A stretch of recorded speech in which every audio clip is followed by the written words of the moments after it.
Hello, everyone. Welcome to this edition of the Conference Board's Policy Watch webcast. I'm Mike Leland, and I am Senior Director of Outreach and Operations at our CED Center at the Conference Board, and I'll be your moderator today.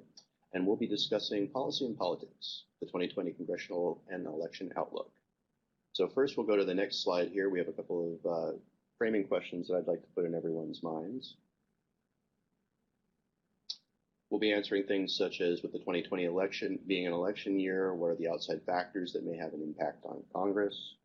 How will issues like budget policy, trade policy, and healthcare policy be affected? Is there any possibility to work in a bipartisan manner? And how does Congress function in a non-election year versus an election year? So if we could go to the next slide, please. We'll go ahead and take care of the housekeeping that needs to be done. There's a number of different ways you can participate in this, and we encourage audience participation. We'll have a number of poll questions for you to respond to, so warm up clicking fingers. You can ask questions via the chat box, and there's an option to download the presentation. You can view the PowerPoint in full screen if you follow those instructions there, and at the end, we'll ask you to complete a brief evaluation so we can incorporate your feedback into future episodes. We also encourage you to share this program on demand. There'll be an option to do that 48 hours approximately after we wrap on this, and the website will come up at the end when we close. So if we could go to the next slide, please. For those that are interested in earning continuing professional credits, you'll need to follow the steps there, which is fairly simple. There'll be a blank to type in your full name and email address. There'll be 3 prompts that appear that you'll need to click on during the program, and you'll need to stay online for the entire webcast. We'll go approximately 50+ minutes. And the credit participation, unfortunately, is only available if you're participating with us now in the live webcast, not for the archived versions. So let's go ahead and go to our next slide. I'm very fortunate to be joined today by 2 distinguished former members of Congress, former Congressman Tom Davis, who represented Virginia's 11th District, and former Congressman Ron Klein, who represented Florida's 22nd District. Congressman Davis was also 2-time chair of the National Republican Congressional Campaign Committee and chair of the House Oversight Committee during his time on the Hill. He serves frequently as a political commentator on national as well as regional news, and serves currently as the Rector and Distinguished Professor of Political Science at George Mason University. Congressman Klein is a former Florida state legislator and state senator, as well as the U.S. Congressman who represented the Florida 22nd, and served on the Financial Services and Foreign Affairs Committee in the House. And he was also co-chair of the New Democrat Coalition Energy Task Force. Congressman Klein also appears frequently on television in Florida on ABC TV West Palm Beach. And both former congressmen are now at the public affairs firm of Holland and Knight. Gentlemen, thank you for joining us. Really appreciate you being with us here today. Let's go ahead and jump to the next slide. So as I mentioned, there'll be a poll question before we get to the meat, and there's going to be a lot of great insights that Ron and Tom have for us. So if we could start with that poll. We'd like to get a sense from you at the audience what issues you're most interested in for 2020. So if you can go ahead and select one of those options, you'll see the question pop up, and we're beginning to get the polling here. So let's go ahead and see where we're going out. We've got a jump up here immediately about international trade and tariffs. That seems to be vying a little bit with federal budget and debt. So we'll give this just about 30 seconds to go along, and I'll count you all down about 5 seconds before we're going to close the poll. And this will be part of the remarks that the congressman will be giving us. They'll be beginning with a slight presentation on some of the outside factors, but I think this is important to get a sense of what our viewers are interested in currently. And we'll give it just another moment or two here.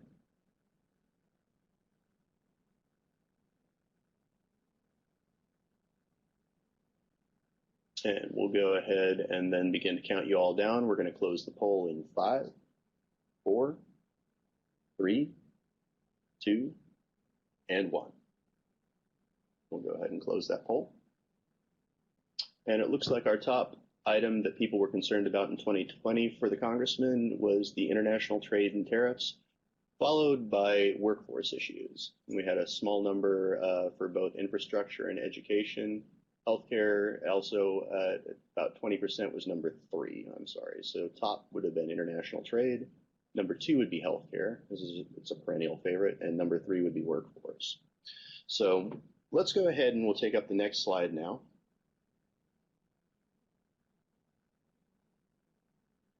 And I'll turn it over to Congressman Davis to begin setting up the stage for us. What are some of these outside things that we're going to be discussing, and really what does next year look like, going from this year into next year for the Congress as well as the presidency?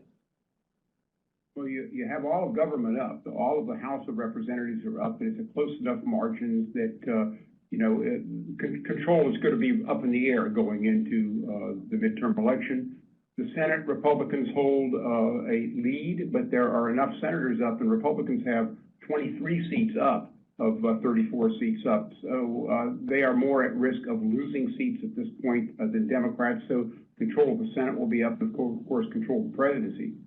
So theoretically, and quite possibly, you'll have one party coming in and controlling all the House, the Senate, and the presidency at this time. That is what is at stake in this election. Of course, along with that goes control of the executive branch and all of the regulatory agencies, and then the courts after that, because what we have seen is presidents come in and their first item is to try to fill up the courts with people that are more favorable to their perspective. So you got all of government, the direction of government up. A lot of. Yeah, and if we run, this is the. I was just to add to what Congressman Davis was saying. I think we view this as a very close election. We expect the presidential race, and obviously the primary is still way up in the air on the Democrat side, so we don't even know what the one-on-one matchup looks like at this. But depending on who it is, if there's a very strong Democrat who seems to be getting a lot of attention, it'll make the presidential race very, very close, and there is down ballot impact. I mean, the more people that show up for a particular candidate at the presidential level, there's some people that only show up in a presidential race, but if they're voting at the same time, they may vote for Senate and House and local races as well. So you could have an impact based on the strength of both the Donald Trump side and the Democrat side, which could, as Congressman Davis said, impact the Senate and the House. Right now, as Congressman Davis said, the House is controlled by the Democrats, Nancy Pelosi, and the Senate is controlled by the Republicans by a few votes. It's all very close, but that means a split government. We could either have all one side or split government again, which isn't necessarily bad, but it's certainly in this hyper-partisan environment is making only the most critical things seem to be the things that move along. Ron, let me make another comment to give a perspective, basically, to the people that are listening in. Is what has happened over the last couple decades is we're seeing more straight ticket balloting than at any time in history. Fewer split tickets. Last time, whichever presidential candidate carried a state, that Senate candidate won. So very few split tickets. Voters are acting like it's a parliamentary system. They're voting the party, not the person. And what that's meant is when members come to Washington, they behave that way. And that means the president's party becomes an appendage of the executive branch, and the minority party no longer considers themselves a minority shareholder. They view themselves more as the opposition party. And I think that explains a lot of what you see in the tug of war on impeachment, investigations, and everything else. So whoever wins the presidency is likely to bring in the Senate with them, I would say. And then the House, Republicans have a little bit more of an uphill climb on that, but the House could flip too with the Trump victory.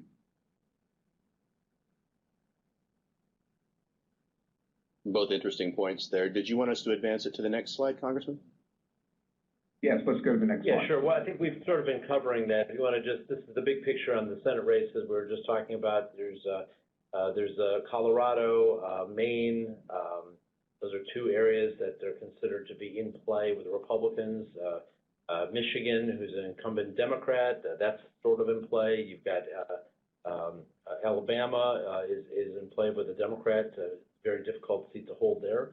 So it really, although there are a third, which is approximately 34 people running, a great huge number of that 34 are Senate races where Republicans are currently sitting in the seats, and those are states that Donald Trump won last time. So it's fairly likely that many of those seats will remain in place.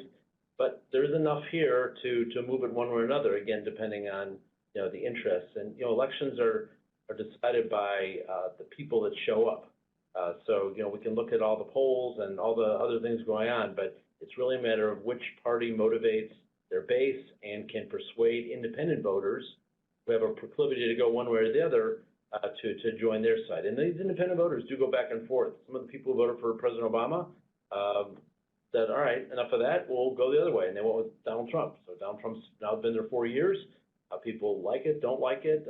They hold their nose and say it's better than the other side, or say I had enough of it and try something different. So it's really very much up in the air. And the only other point I'd make on the presidential race is, I think as most people know, there are only a relatively small number of states, 6, 7, 8 states maybe, that will impact the outcome. The other states are, we have a tendency to call them red or blue, but they have a strong tendency to vote Republican or Democrat. I mean, we know the states of the Midwest states in particular of Pennsylvania, a little on the East Coast there, but Pennsylvania, Michigan, Wisconsin, maybe Colorado, Nevada, Arizona. These are some of the states, Florida, of course, as always.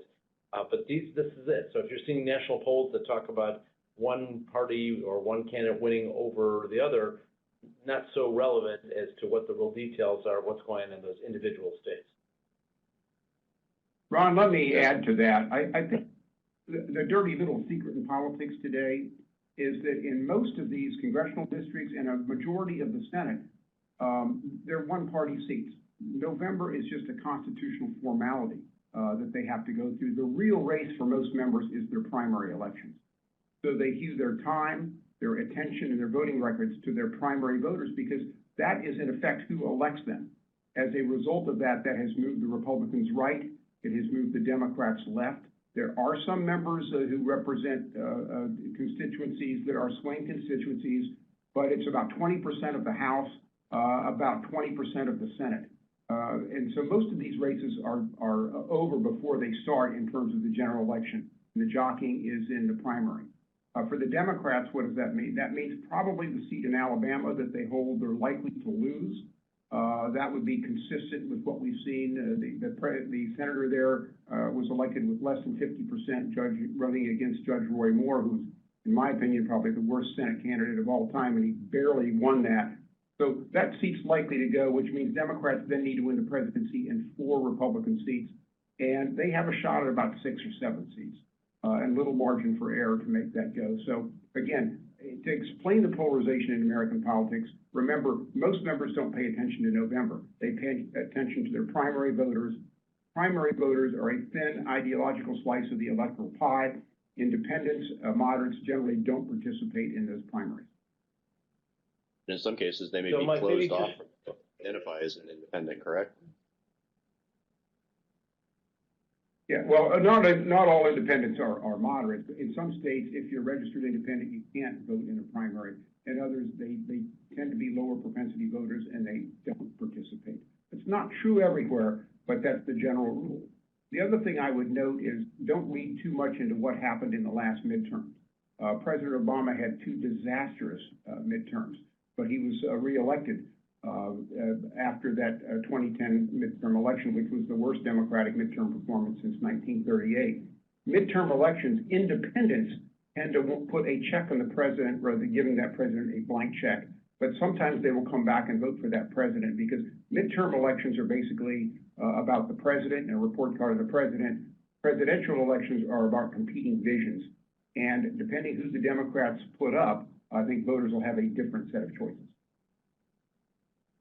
Mike, maybe you want to move forward to the slide, which is, yeah, I was going to say, maybe just shoot forward to the slide 2020 looking forward. Okay, we could advance that, please. So we've already kind of covered that. So you want?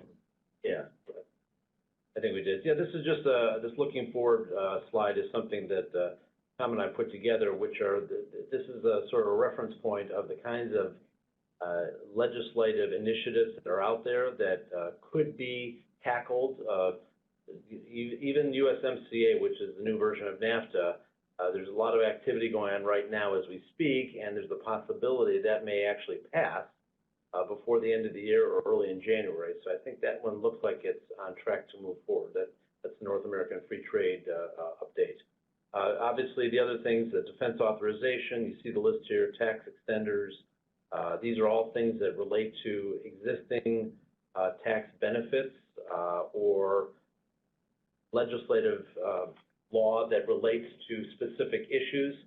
These have to get extended in order for them to stay in place, if that's the will of the Congress. So whether that happens, now or sometime in the next number of months, it's likely at some point as part of some very large bill. Flood insurance, export-import bank. Many of these things relate to business in many ways. And of course, the other priorities are immigration, drug pricing, infrastructure. All these kinds of things are very important to various constituencies.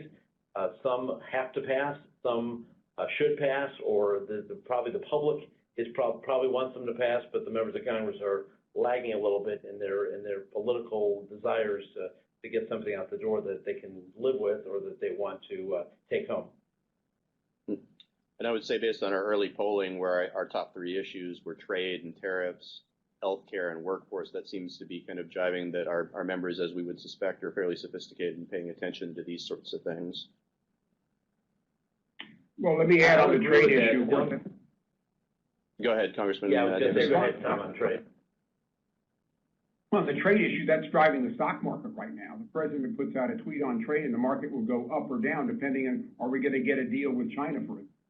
And as far as the USMCA agreement goes, I think you've got to look at where's organized labor going to be in this. This is very important for Democrats, particularly in primaries. Who knows? In theory, they may wait until some of the primary filing dates. They may wait so members can have a safe vote and make this happen. So timing is going to be very political at this point in terms of how the USMCA is handled. And I think both sides look at this in a presidential race as does advancing this help us or hurt us in the next election. We're really into the election season right now. And I think that is what is kind of hanging over every congressional decision. With a split Congress in particular, this Republican Senate and the Democratic House have to figure, does advancing this help us or hurt us in the next election? And if it doesn't work, can we blame it on the other side? Mike, on the trade issue, the only thing I'd add to that is that in the question we just asked the audience, trade and tariffs, there's some differences there too. We sort of put them all into one question, but for example, the USMCA is strictly North American free trade. Okay, it just affects our hemisphere. I think what's concerning a lot of business people is the whole China trade issue. There's European trade issues. There's now a South American one as of a couple days ago. So these are things, the uncertainty about the fact that if my logistics chain requires purchases from some of my materials from China or another country that has some type of tariff attached to it, that is of great concern. The USMCA in North America is just one little piece of that thing. I think the general anxiety out there about some of the tariff issues relate to a much broader picture beyond the North America free trade. Yep, certainly.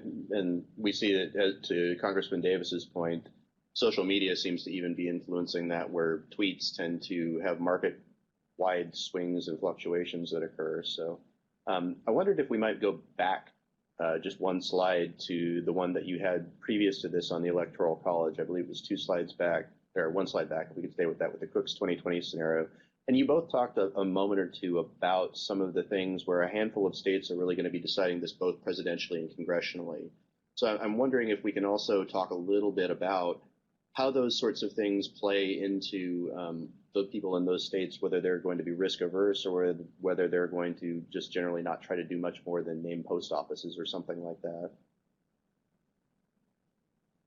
Well, I think let me just say there are 2 factors. One is, how does the executive branch affect this? The executive branch is going to be looking at these key states, and that's the ones in the middle, if you will, the lean Democrat, lean Republican, and toss-up states. You're going to see the president paying a lot of attention to that in terms of where they put their grant money, where he makes his appearances, how they're going to react to local problems in those states more than some of the other states that are right or left. They pay attention, of course, to New York and California and Texas for the money, but in reality, those aren't the states that are going to decide the election. It is the states, I think, that are posted there in the middle. On the congressional level, Congress has a different agenda.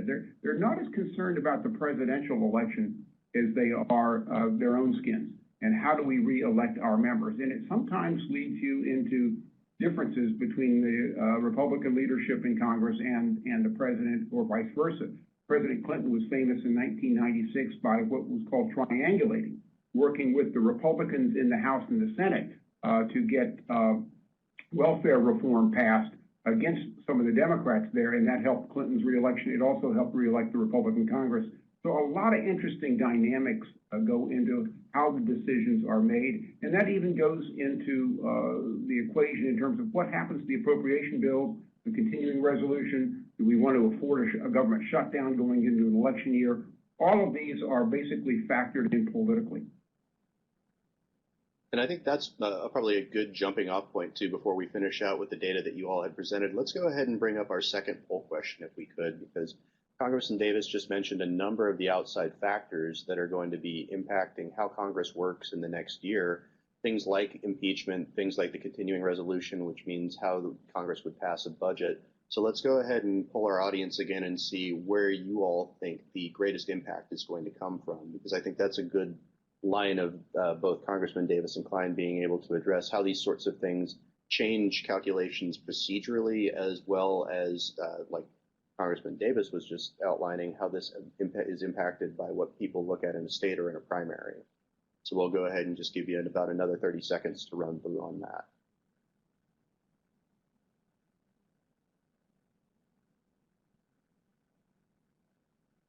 So it looks like the impeachment hearings, not surprisingly, are our early front runner.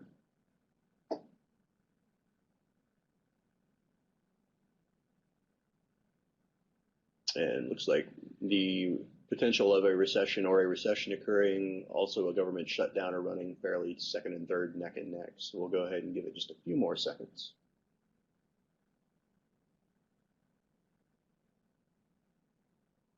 And if we could go ahead and close the poll here in about 5, 4, 3, 2, and 1. And the poll is now closed. So it looks like, as we suspected, the impeachment hearings are definitely one of the factors that our audience believes will be one of the biggest things that affects Congress, followed by potential recession and a government shutdown. So let's go ahead and then kick it back over to the slide there, and I'll let Congressman Davis or Congressman Klein both respond to those areas too, because I believe your final slide covers some of those factors after the issues. Well, yeah, I guess my comment. Oh, go ahead, Tom. Well, I was just going to say, obviously, impeachment is affecting everything on Capitol Hill. It looks like the Senate could be tied up all of January just dealing with impeachment and sitting there in trial for 6 days a week, senators not being able to go home, and that will suck up all the oxygen in the evening news and be very, very focused. It also can create, if you will, enmity between the parties where nobody wants to agree to anything. This thing gets so polarized as their electorates become more polarized. What we see on cable news right now is that good behavior generally, or people who want to compromise or talk moderately, they don't get the spots. They like the bomb throwers. And what's happened now in the way people receive their information is people used to tune in for information. Now they're tuning in for affirmation. And they're going to the channels, if you will, to the websites that basically validate their world opinions. And as we get into this impeachment battle, if you watch Fox and MSNBC on the same night, you know exactly what I'm saying about. People are really on different planets in how they review this, but it doesn't put anybody in the mood to compromise with the other side who they think is totally wrong while they're totally right. So impeachment can really cast a pall on this. I was in the Congress in 1998 when we voted to impeach President Clinton, but that was the end of a Congress. And it had a new Congress coming in just a few days later. In this case, it's in the middle of a Congress. I think that those who voted that impeachment is one of the biggest detriment to congressional legislation, probably can view that this is going to carry on past December because it's going to carry on with their voters. Well, I think that's an important point too, Congressman Klein. I wanted to get your input on that also. Yeah, I got a slightly different view. I think, first of all, I mean, the reason we're getting such a high number is because this is very much in our face currently. I mean, it's on TV every day. The votes are being taken place in the next week or so. It's really relevant. The one thing you can count on in American politics is Americans have very short memories. They don't focus on details in many issues. And so if you think about the timing of this, the House is most likely going to finish its part of the process, voting for impeachment probably by the end of the year. It goes to the Senate for the impeachment trial, which I would have to believe, based on what I've heard from Senator McConnell's comments, is that he would probably wants to take it up maybe in a couple weeks of a trial, but that would probably end in January, the end of January, maybe carrying over a little bit, but that'll be it. Then everyone will claim victory, and on both sides, that they did their constitutional responsibilities, or I was proved innocent, and it just goes to show you that all the sort of commentary afterwards. But then you're into February, March, April, May. That's a long time before the election. I'm not going to say that people aren't going to try to use impeachment for their advantage, but clearly there's a long time, and a lot of things can happen, policy-wise, political-wise, emergency-wise, world event-wise, that can really shape and form the election. So yes, it'll always be hanging over the election, if you will, but the fact that it's not taking place 2 months before the election is very relevant to how much of an impact it will have, I think. And Ron, let me also, I don't disagree with that. I think the other piece of this is what we will find is after impeachment, you're getting into your Democratic primaries for president.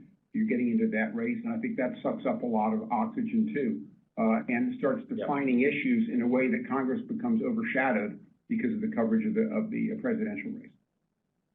I agree with that. And I think that you both raise a very good point with the process too. I mean, given that you've both been at the ground zero level in moving legislation through, how long would you say, in an ideal situation, something would go through even without a lot of these exogenous factors? Obviously, it varies pretty highly by. Yeah, look, I think, look at the appropriations bill. These are the fiscal year started October 1st. They don't have an appropriation approved by both houses yet. For any of the 12 appropriation bills. So the government's running on continuing resolutions. I wouldn't be shocked if this is bucked over till February or March at this point. And you can imagine what that does to planning within the federal bureaucracy. If you don't know what your budget's going to be, it means no new starts. It means a lot of contract renewals don't happen. Basically, they just sit on their hands dealing with last year's budget with very few changes. So that's kind of a good indicator. Looking at how this has worked, though, it's not just in election years and impeachments that drive this. We have averaged over the last 7 years 117 days of continuing resolutions per fiscal year. This has become the new normal in Congress. And in a divided Congress, it's even harder because the priorities of the two houses are very different. To the Democrats' credit in the House, they passed all their appropriation bills on time and in a timely manner. They passed the National Defense Authorization Act. They were pretty partisan bills for the most part, but they passed it and did their job. The problem comes over to the Senate, where you need 60 votes to pass any of these bills. And so it becomes enormously complicated to navigate through that and get these out in a timely manner, if at all.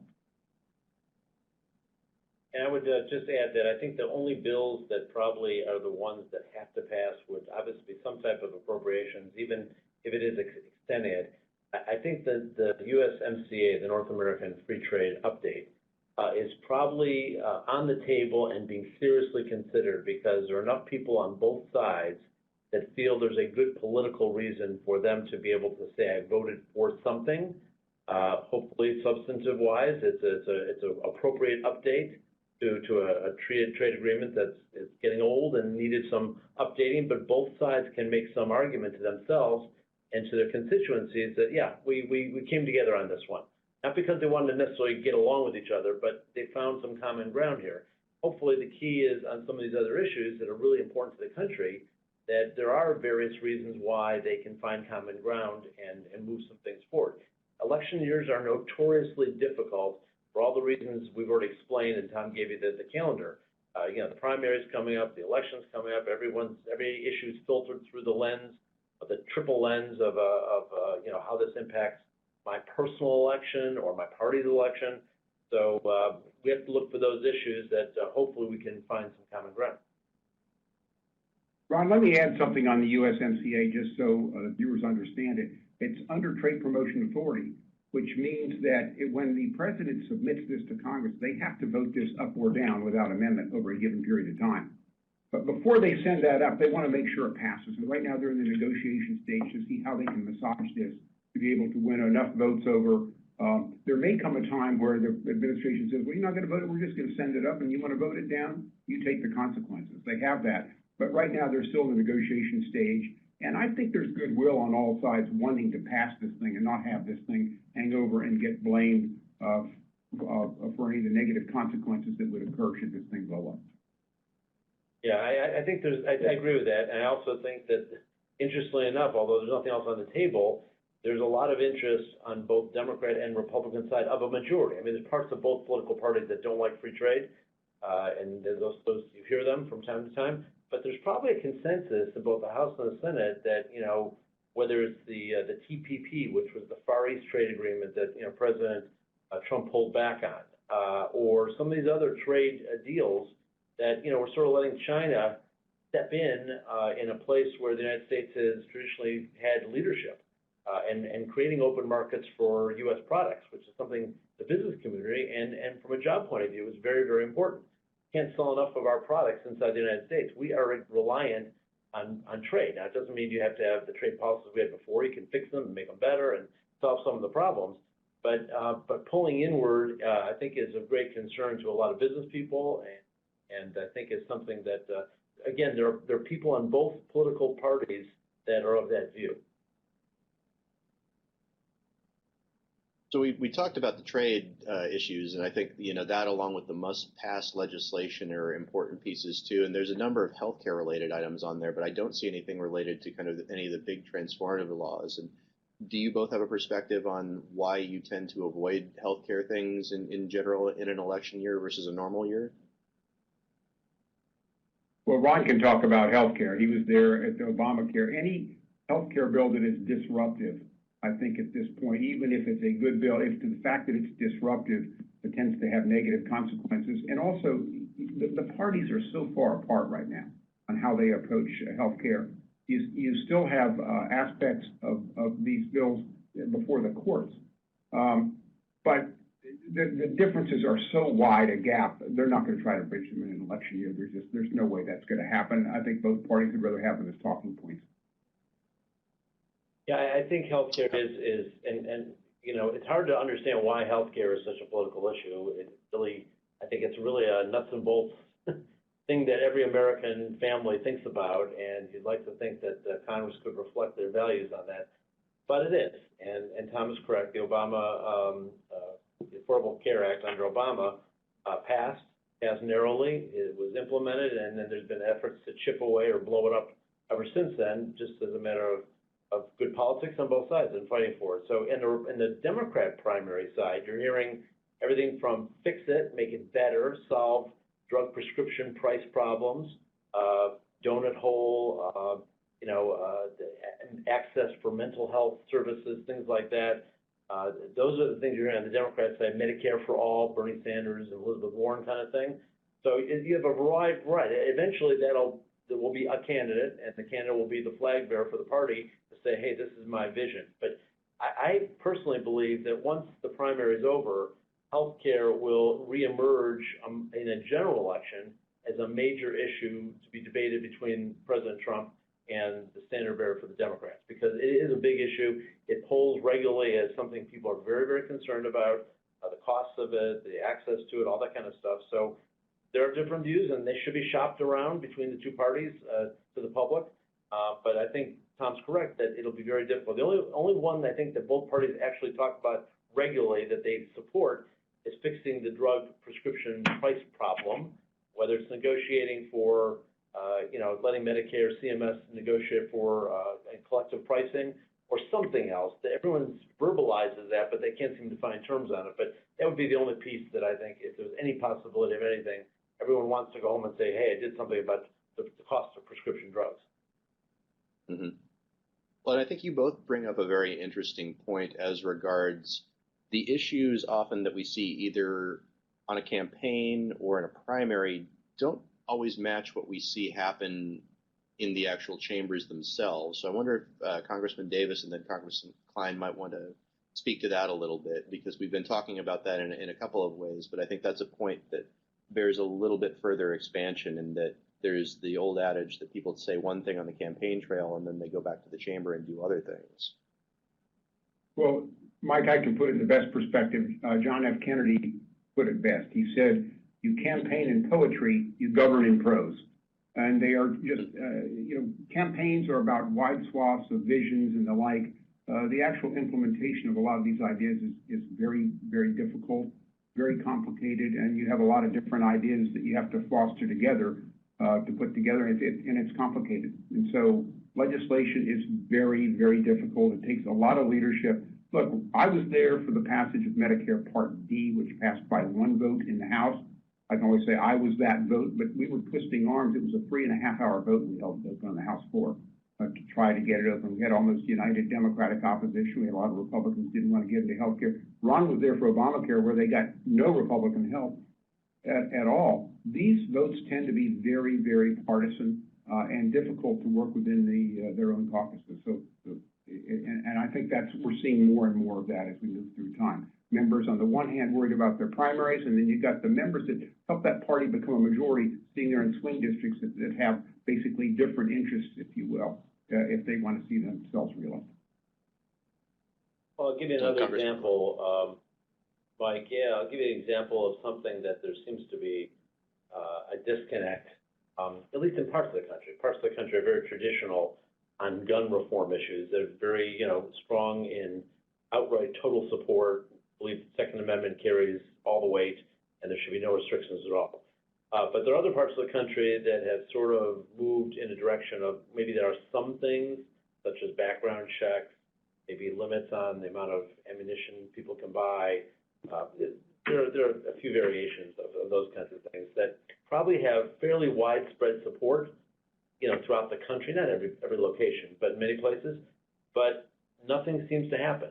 For one reason or another. Even the president, who after Parkland said he believed in certain things, that hasn't happened. Now, that's his prerogative, of course, but I'm just explaining a symptom of sometimes there really is a big disconnect between what the public is interested in and what members of Congress, for whatever reason. Maybe it's just they believe that, hey, listen, they were elected, and that's their personal belief. They're elected. They have the right to express that vote, even though their constituents may be against it. They know more about a particular issue. That's how some members think. Other members like to say, hey, I'm just a representative of the measurement of how people feel back home. But guns in the United States always seem to be, and the Republicans have been very effective so in previous years of using that as a very effective way of keeping people, supporting their candidates, because Republicans have been very supportive of keeping the gun laws the way they are. Democrats have, been split in some of the issues, assault weapons and others, but definitely seem to be mounting more support on that. But, you see pieces breaking off in the constituencies, and guns, abortion, things like that seem to be monolithic indicators of how people vote sometimes. They're one-issue votes, if you will, in some cases. So we'll see what happens, but it's an example of where there is a disconnect. Thankfully, we at CED, as you both work on, and Ron, is in addition to being his numerous accomplishments as CED trustee as well, we're a very bipartisan and non-ideological, and work primarily on those business-informed issues. So I think, certainly there are those single-issue areas that are always going to be the third rails politically. But I'm also seeing kind of the sense that, we've been able to sketch out for our viewers right now that there is a risk averseness, and we talked a bit about how this presidential election year does the practical and the probable, and we talked about how the primaries impact it. But I think there's one other factor that you've brought up a number of times, Congressman Klein, is that there's a lot of new members, freshman members, both in the House and the Senate, that have come in.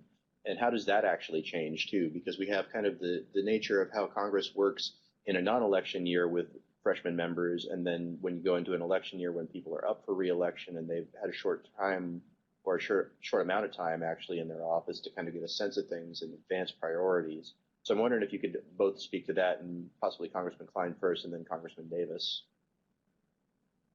Yeah, Mike, that's an excellent point. And by the way, that's the perfect reason why CED's role is so important. People listening on the phone, trustees, the work product that comes out of an organization like CED, which is recognized as being totally nonpartisan, As many people know, there are lots of organizations in Washington that are either right-leaning or left-leaning, and it goes back to what Tom said earlier about, hey, you pick your TV station based on where you want to go to validate what you're thinking. That's the same things with think tanks and organizations that promote policy. This organization picks on solid business policy and communicates good work products. So to the point of maybe the last 2, 4, 6 years, a big chunk, Tom may have the exact numbers, of the House has changed. These are new members, never experienced. Some of them have never been in office before. Some have, from the military, or they're teachers or bankers, or it's all sorts of different backgrounds, but they're fresh from their perspective. They don't have a long history of being in this process. So they're available for people like CED to go in and talk to them about, hey, what makes good sense for business? Doesn't matter if you're a Democrat or Republican. What's a solid positioning that will help businesses grow, their economic opportunities, job creation, things like that. So this new members cycle, and it's probably going to happen again in 2 years because we've already seen quite a few retirements, a really good opportunity with some fresh faces and some fresh opening of interest to learn for organizations like CED to play a big role in shaping their opinions on these issues. Ron, I agree with that. I think CED plays a unique role in the fact that we can talk to both parties. When you sit down, they don't view you as a friend or versus enemy. They view you as basically a trusted advisor in terms of the input that you give to these people in terms of how it's going to affect business. And there are very few organizations that do that because many of them have sought to become politically involved. And given the polarizing atmosphere of Capitol Hill, you become labeled very, very quickly as a friend or enemy. The uniqueness of having so many new members, though, it has really empowered leadership to call a lot of shots and to bring able to move these members forward and mold them into yes or no votes behind what the leadership wants. When you get a lot of experienced members in Congress, they become a little more ornery, a bit more hard to discipline. And so we don't have that right now with these new members. Pelosi is whatever you think of her, is a very, very able leader in trying to keep their team together. She was able to do that with Dodd-Frank and Obamacare. 2 bills I was a Republican, wouldn't have voted for, but you got to admire the fact she kept their caucus together to produce a legislative product, and she was able to do that because they had a lot of freshman members that had not been around that were kind of looking for that guidance. When you're there 2 or 3 or 4 terms, you start to get a little more independent, you become a little more acquainted with your constituency, and you owe less fealty to leadership. Thank you both for that. So I think the other interesting part that we had been talking about as regards to that too, and you both have mentioned it a number of times, is the sort of spirit of bipartisanship, and CED as the policy center of the conference board certainly believes wholly in that, because we see most of the large transformative things that have been passed in both of the examples. A lot of the things that you saw when you were on the Hill, those were bipartisan efforts. So I'd like to switch gears a little bit and kind of get into that conversation. Before we do that, I'd like to go ahead and bring up our third and final poll question to get a sense from our audience here on what issues that you would actually like to see about Congress tackling on a bipartisan manner. So let's go ahead and bring up that third poll question. And we'll just go ahead and give you all a second to respond to that on the same standpoint there. Looks like our federal budget is jumping out on a very early lead, which would jive with some of the things that both congressmen have said about the must-pass legislation. And that may give us an opportunity, too, to talk about some of the process, because I think both Congressman Klein and Davis have said this, but the continuing resolution is not necessarily the regular order, at least in your traditional textbook congressional sense, that budgets are passed. So we'll go ahead and let people keep on voting here for maybe about another 10 seconds or so, and I'll count you all down again. And then we'll close that up and then get into the discussion about that, because I think there's some interesting points that we can flesh out that they've both made here. And we'll go ahead and go 5, 4, 3, 2, and 1, and then we'll go ahead and close the poll. And as we said, the federal budget is followed by healthcare, not surprisingly, and a number 3 by a fairly wide margin would be infrastructure on that. So Congressman, the federal budget was the top issue that our viewers think that they would like to see Congress work together in a bipartisan manner next year. So Let's jump off from that maybe and get a response from each of you, Congressman Davis first, to see kind of what his thoughts are, given what we talked about on the must-pass legislation. What can we do on the budget right now? Because given we are in a CR, and maybe if one or both of you could set the context of how the regular order for a budget should go and how long that typically takes. Well, you have your annual budget where you set what's called your 302A allocations, where the House and Senate agree what the spending limits are going to be for a year. But the longer term problem is this huge deficit that the country has mounted over the last 20 years. It's happened under Republicans and Democrats. It is piling up. Basically, the problems are masked because interest rates are so artificially low right now. Where the crunch comes is when interest rates start going up, it's going to start squeezing out all other types of federal spending. And then I think as one economist told me, he said, we know this doesn't end well. We just don't know when it doesn't end well. We've had presidents from time to time, Bush back in the 80s, decided to go with a budget reduction model, and it cost him the presidency when the tax increase. Clinton did the same thing, where he walked members down the line to reduce the deficit. They lost the House the next time. Republicans' narrative is we need to cut programs, and they want to cut government, and this is the generalization. Democrats are, no, we need to increase spending. In reality, these problems are so complex and we're so far in the hole, everybody's going to have to hold hands and jump at the same time. And everybody take the hit in a bipartisan manner. And until the parties can do that in a bipartisan manner, we're not going to get any real progress on this deficit, which hangs over us. I think the good news is for the United States is other countries are in worse shape for the most part. So the dollar is still, if you will, the gold standard around the globe. But it doesn't have to be that way forever. And these mounting deficits are going to be a long problem in the out years, and particularly when interest rates start to rise. Yeah, I'm in 100%. I'm in 100% agreement. I think I'm a Democrat, Tom's a Republican, and we absolutely share this position. Our country is in the hole and only digging ourselves deeper. The tax cuts, you could argue, just made it even worse.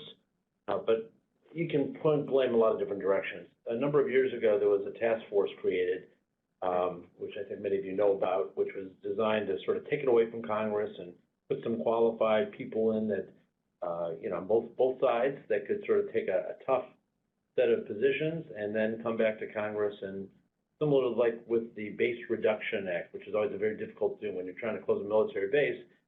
They presented a proposal back to Congress that's up or down, so nobody has to take an individual hit on their local community. Nobody wants to do that. Well, just similar to the budget, nobody wants their program to be cut. Someone doesn't want the military, a particular program or piece of equipment to be cut. People don't want Medicare to be cut. I mean, it's really complex, but we're not sitting in a neutral environment in the world economy today. Other countries are, in many cases, they may have deficits also, but they're doing a better job of investing in their infrastructure, building bridges, roads, technology highways, things like that. Those are always nonpartisan issues in the United States, and because of the fact for the last number of years, can't even seem to solve those problems, we're getting further and further behind. So it's great that the United States is in this leadership position around the world, but it's not in a neutral place. China is spreading its wings all over the world, investing in other countries, building relationships, creating trade opportunities for themselves. We're pulling back from some of our trade opportunities.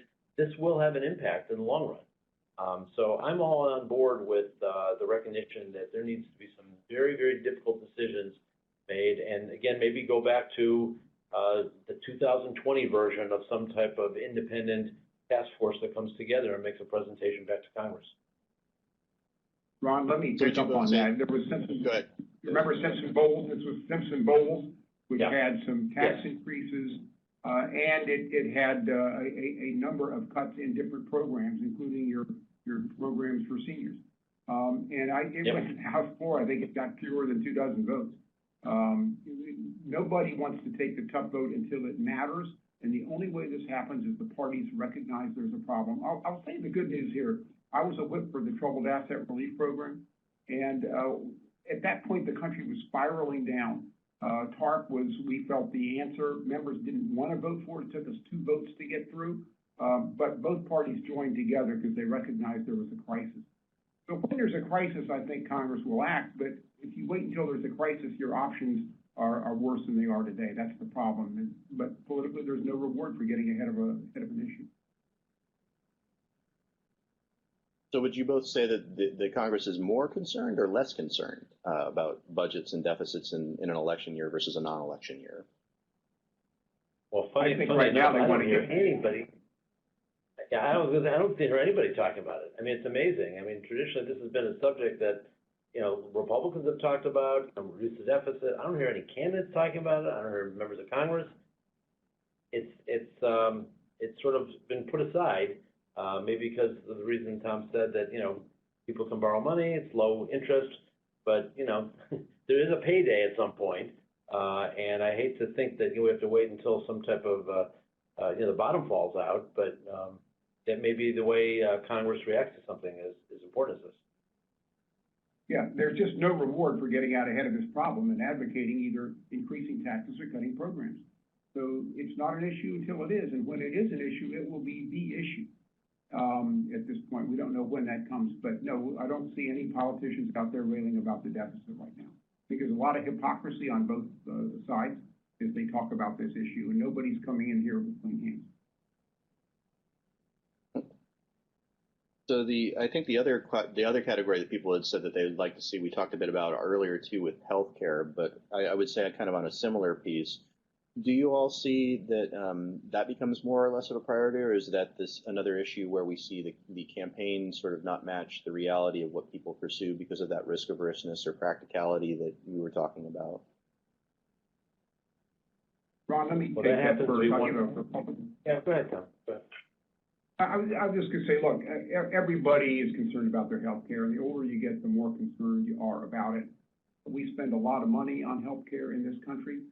Per capita, we don't spend it as efficiently. I think everybody understands that. But when the government starts getting into this business, it starts drawing down on other accounts. I can tell you, as the director of a major state university, the largest university in Virginia, our amount of reimbursement per student and the like has gone down from the states because they're spending money on health care. It's a very expensive item once the government gets into that business. There are a lot of policy choices. On the other hand, people that feel it's too expensive or that don't have access to health care, that's the only issue in their life. But once government gets into this business, it raises a host of trade-offs that I think are very unpopular for politicians. And so they talk about it on the campaign trail, but implementing it becomes very difficult. Witness Obamacare, which cost the Democrats the House, I think, in 2010, because it was so disruptive. Republicans ran on it until they had to repeal it, and at that point, that became disruptive. And they probably lost the House because they tried to repeal it. So anything that's disruptive at the end of the day in healthcare has proved to be a political loser. But long term, it's one of the major issues facing this issue is how do we allocate resources appropriately.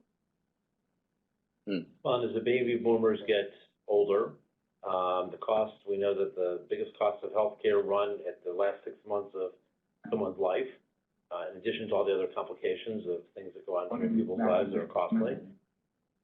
It's real. I mean, it is real for people, but again, it's one of those entitlement programs that will continue to build unless we change the program.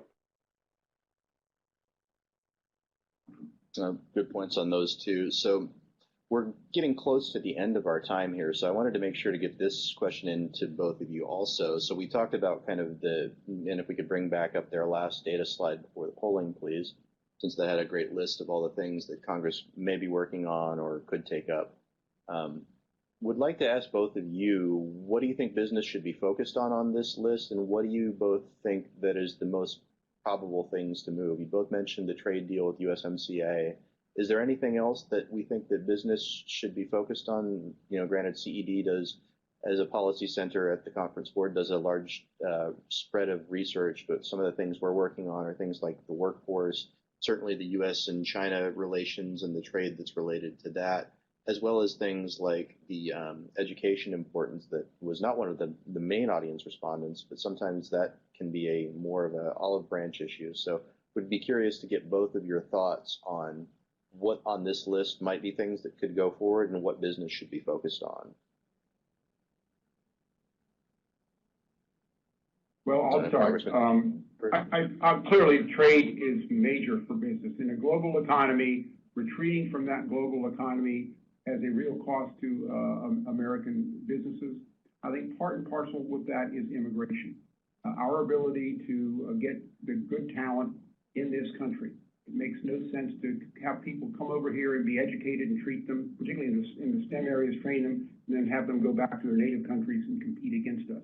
I think those two together, when you take a look at an information economy and the brains that are going to be driving the economy this next century, we ought to be welcoming to people with talent in this country and to open trade and open borders in terms of trade. And until we solve that issue, I think we have put a ceiling on our ability to expand our economy.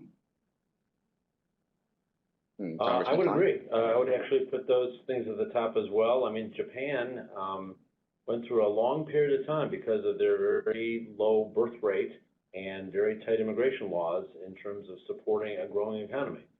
You know, we need to have, and we are a country that has always looked at immigration, complex as it is, as an asset, as having these multiple cultures and people coming in who want to live the American dream. And you know, we can all talk about it. My grandfathers, all four of my grandparents came here with nothing in their pockets, and you know, were able to do something meaningful with their lives and put a roof over their heads. And this is the immigrant experience over and over again. We can break into the H-1B visa issue, which Tom alluded, you know, unique skills, people that come here and want to thrive and build a business. That's a wonderful thing. We should be behind that, and it's going to require a comprehensive immigration. It's not going to be just one little piece of it.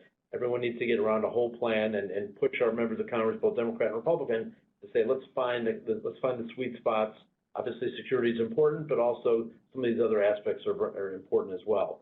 The other thing I would say to add to the list would also be education of the workforce. And I know CED early on took on the early education piece of it, and it was accepted through the CED's leadership by the broader business community about, hey, if we don't take care of these kids 0 to 4 and get them in the right path, then we're creating a whole lot of societal problems and costs down the road that do not contribute to a successful society. So that's a good piece.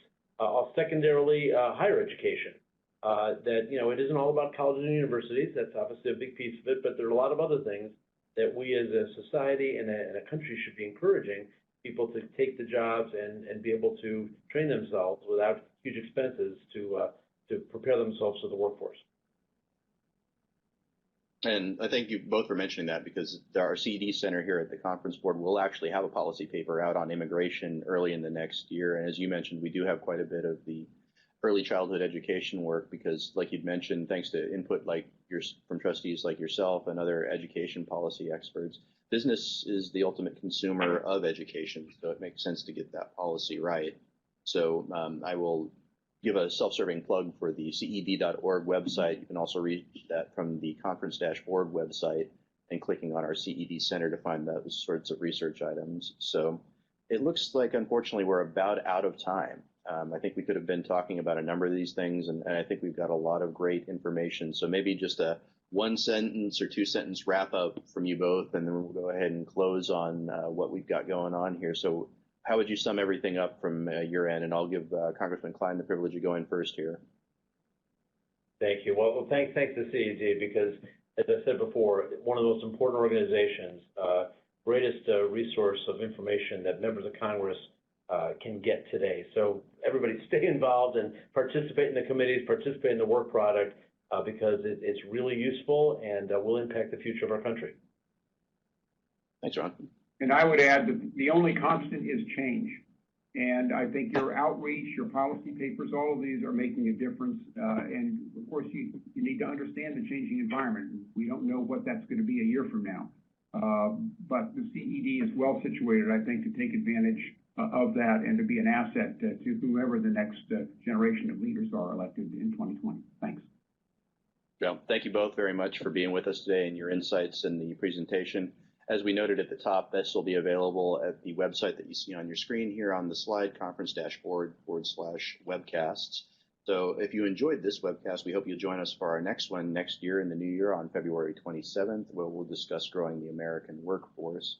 And you can find other episodes in the series as well as other Conference Board and CED Center policy series webcasts on that site. So thank you everyone for joining us. We appreciate you tuning in, and we will see you next time.